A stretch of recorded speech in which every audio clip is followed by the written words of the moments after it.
Hello, it's Mrs. M, aka Mrs. Menino, Youth Services Librarian at the Detroit Public Library. Today, we're going to learn about pumpkins.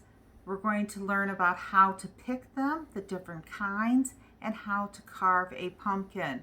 We're going to be using a book entitled Carving Pumpkins by Dana Rao.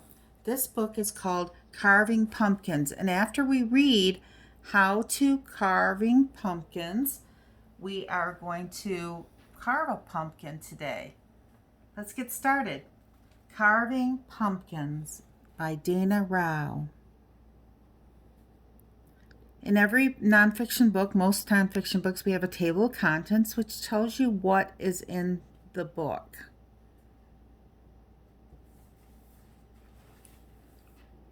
Perfect pumpkins. In autumn, pumpkins pop up everywhere. Just like sculptors use clay, you can carve pumpkins into interesting shapes, scenes, and characters. You just need some tools and your imagination. Pumpkins come in many colors and shapes. You'll find orange, red, green, and white pumpkins. They can be tall, short, flat, or bumpy. Jack-o'-lantern. Pumpkins are a deep orange color and are best ones for carving. Some varieties include Connecticut Field and Howden. They have tall walls, thin flesh, and sturdy stems. Lumina pumpkins are white on the outside. They have orange flesh on the inside.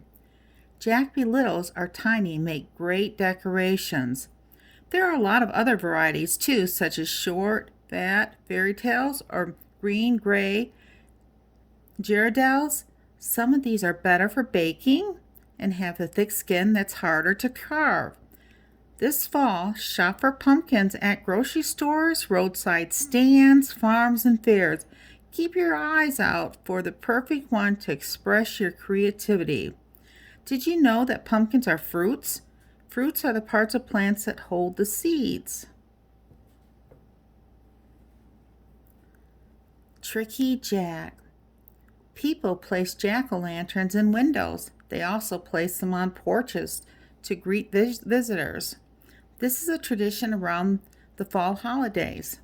The jack-o'-lantern tradition started with an old Irish legend about a man named Jack.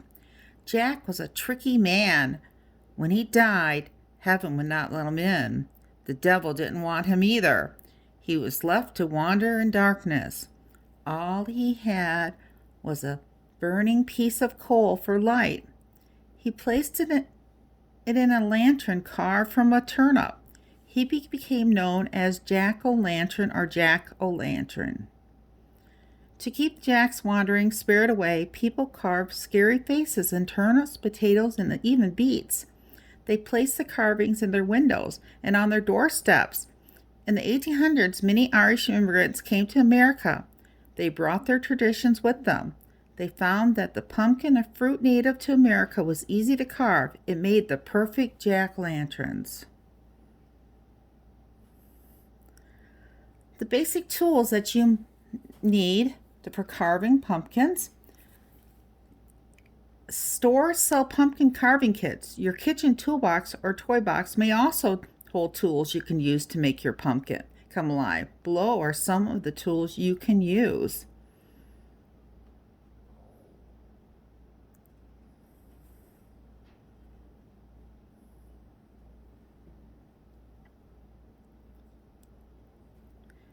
When you're planning to carve your pumpkin, you want to have some planning tools such as paper, pencil, a nail, a grease pencil. You want to have some scooping tools and carving tools such as a knife or an apple core.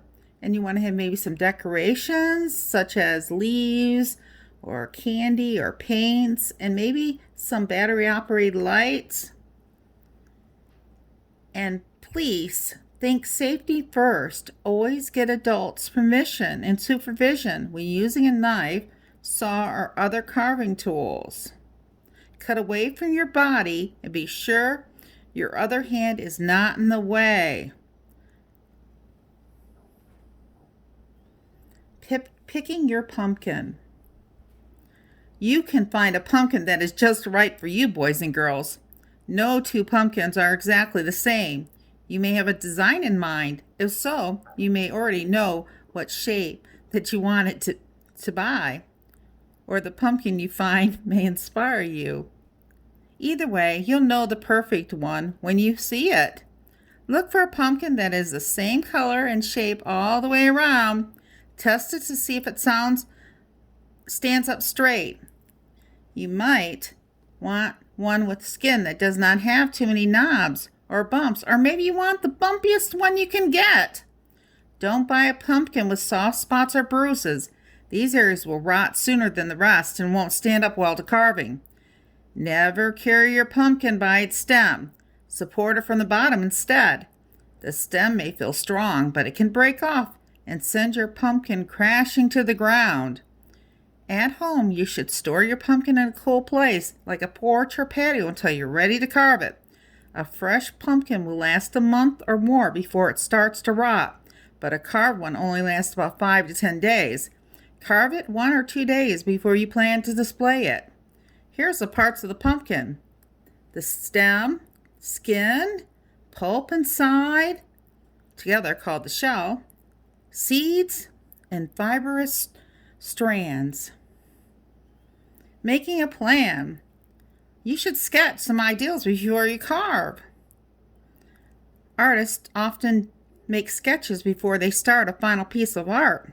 You should make a plan before you start carving your pumpkin, too.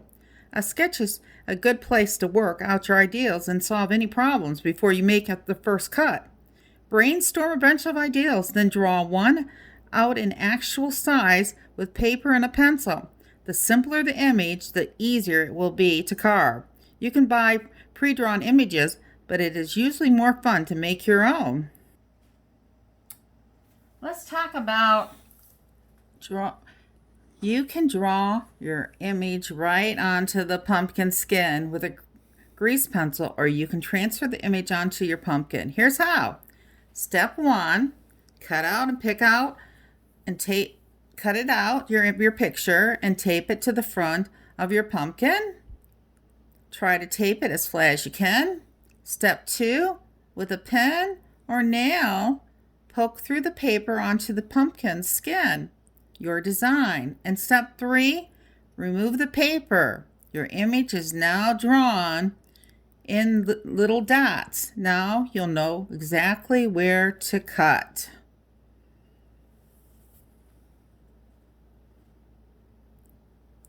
Pumpkins have personalities. Here are some eyes that you might want to draw. Here are some faces. Pumpkins can be pets. Think about your animal's features. Here are some examples on this page. Scooping the goop. Spread newspaper over your workplace. You might also cover your work area with cardboard or wood to protect it from spills or scratches. You can work outside. That's even better. If your pumpkin is dirty from sitting in soil at the pumpkin patch, scrub it gently with your hand and some water and then dry it. Cutting shapes out of the pumpkin isn't easy. The shell, which includes the orange skin and inside pulp, is thick. A sharp knife or thin saw works best. Don't forget to get an adult's permission and supervision when using these tools, boys and girls. Step 1 is we're going to cut the lid. Step 2, we're going to get out that goop inside the pumpkin. And step 3, we're going to smooth it out. We want it to look like a smooth bowl inside that pumpkin. Carving tips. Now you can start carving. Ask an adult to help you with all the carving tools. It is very dangerous to use them by yourself. Put the tip of your knife on your dotted line, push through the shell, and follow the line to make a clean cut. If you make a mess while you're carving, don't worry. Think of ways to change your design as you go. Use a toothpick to reattach a piece of pumpkin if you cut it off by mistake.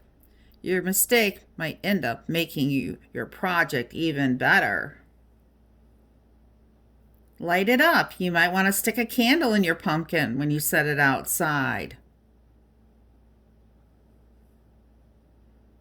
Adding details. Look at these pumpkins. They've added some details to theirs with paint and with other objects. You can do that too. Natural decorations. Look around your yard, garden, nearby park for bits of nature. Branches make good pumpkin arms. You can also use candy, clothing, and craft items.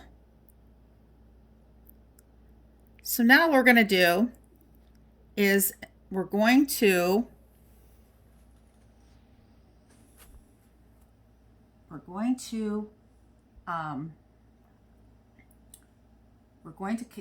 carve our pumpkin. There's lots of ways to display a pumpkin, but until next year, after we get our pumpkin carved, your pumpkin creation will last longer outside than inside, but it won't last forever. Even if it is cool outside, you may notice your pumpkin's face getting wrinkled after a few days. A pumpkin's shell wrinkles and becomes weaker when it loses moisture. Your pumpkin's feature and lid may start to sink in. Green and black mold may start growing on the cut areas. Fruit flies may move inside. Mice and squirrels might still stray seeds. Since pumpkins are natural, they decompose and turn into soil again. Instead of throwing it in the trash can, throw it in a garden or wooded area. Just make sure you take off any unnatural additions such as clothing, plastic parts, or candy. Don't forget to take the light out from the inside. You'll have to wait until the next pumpkin season to carve again. In the meantime, why not practice on other fruits? Oranges look a lot like little pumpkins, or try your carving skills in the summer and create a watermelon jack-o'-lantern. Let's carve a pumpkin, boys and girls. Let's use those skills we just learned from this book. Here we go.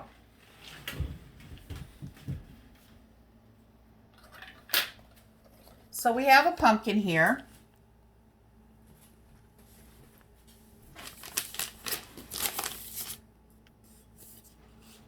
The first step of carving a pumpkin is that we have to tape a piece of paper to the pumpkin, or we can draw directly on the pumpkin, our design. I've chosen to do a happy face on my pumpkin. Then the step says to transfer my design onto the pumpkin by punching holes into the pumpkin. Once I get my design punched in, I'm going to remove the paper, and I did some of this before, and the design has transferred. When I pull the paper off, you can see all the pokes where the design is. We have 2 eyes, 1, 2, the nose, and the mouth punched in. So when I start to cut with the knife, I'm going to cut away from myself.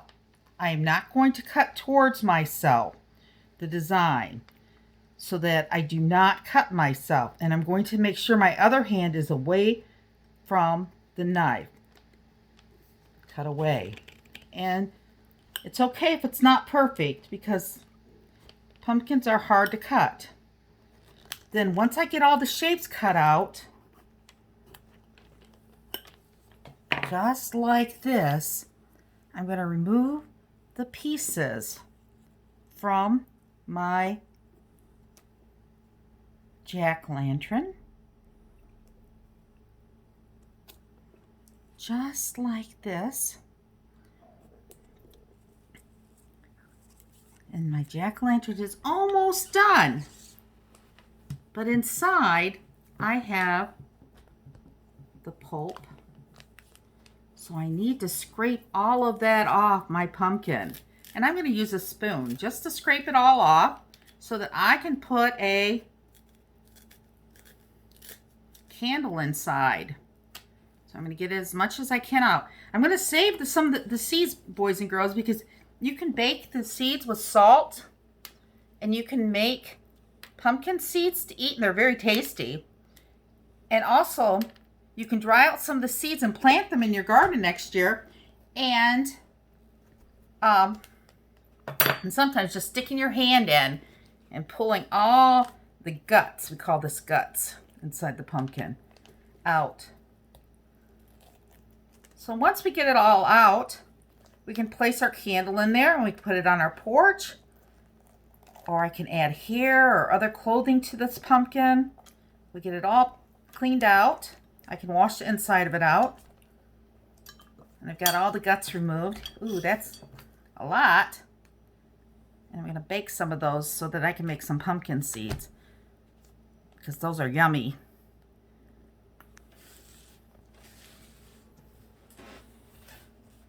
Boys and girls, I hope you enjoyed this this lesson on how to pick, carve your pumpkin this year. Carving pumpkins.